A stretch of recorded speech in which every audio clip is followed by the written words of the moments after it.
സന്തോഷം ലഭിച്ചത് അതോടൊപ്പം തന്നെ പ്രത്യാശയോടെ ജീവിക്കാൻ നമുക്ക് സാധിക്കുന്നത്. ഈ കരോൾ യാത്ര ഏറെ അനുഗ്രഹപ്രദമായി തീരട്ടെ എന്ന് ഞാൻ പ്രാർത്ഥിക്കുകയാണ്.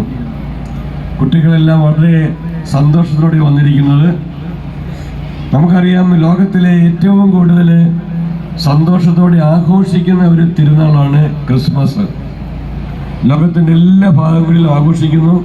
നമ്മുടെ ഈ കോതമംഗലത്ത് തന്നെ ഇത്രയും കുട്ടികൾ, ചെറുപ്പക്കാരെ ഈ കരോളിൽ പങ്കെടുക്കുവാൻ വന്നതിന് പ്രത്യേകം നിങ്ങളെ അഭിനന്ദിക്കുകയാണ്. അതോടൊപ്പം തന്നെ വികാരിച്ചനെയും വസ്തുമാരെയും ഈ കമ്മിറ്റി അംഗങ്ങളെല്ലാവരും ഇതിനു വേണ്ടി അധ്വാനിച്ച, ഇതിന് പിന്നിൽ പ്രവർത്തിക്കുന്ന എല്ലാവരെയും പ്രത്യേകം അഭിനന്ദിക്കുന്നു. ഈ സമയത്ത് നമുക്ക് ദൈവം നൽകിയ വലിയൊരു അനുഗ്രഹമാണ് ഇങ്ങനെ ഒരുമിച്ച് വരുവാനുമായിട്ടും അതോടൊപ്പം തന്നെ കർത്താവിൻ്റെ ജനനത്തെ പ്രഘോഷിക്കുവാനായിട്ട്. ഈശോ ലോകരക്ഷകനാണ്.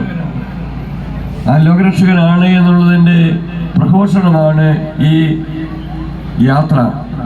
അതുകൊണ്ട് നമ്മൾ സന്തോഷത്തോടു കൂടി രക്ഷകനെ ലോകത്തിന് പരിചയപ്പെടുത്താം. ഈ കരോൾ കാണുമ്പോൾ ആളുകൾ വിചാരിക്കും, എന്താണ് ഇതിൻ്റെ അർത്ഥമെന്ത്? ഒരു കാര്യം മാത്രമേ പറയാനുള്ളൂ, ദൈവം നമ്മുടെ സ്നേഹപിതാവാണെന്നും ആ സ്നേഹപിതാവ് ദൈവം നൽകിയ വലിയ സമ്മാനമാണ് ഈശോ എന്നുള്ളതും. ഈശോ ലോകരക്ഷകനാണ്. ഈശോയെ നമുക്ക് അനുധാവനം ചെയ്യാം. ഈശോയുടെ കൂടെ പോകുന്നവർ സ്വർഗത്തിലേക്ക് പോകുന്നവരായിരിക്കും. കാരണം ഈശോ പറഞ്ഞു, നിങ്ങൾക്ക് സ്ഥലമൊരുക്കാൻ ഞാൻ പോകുന്നു, ഞാൻ വീണ്ടും നിങ്ങളെയും കൂട്ടിക്കൊണ്ടു പോകും.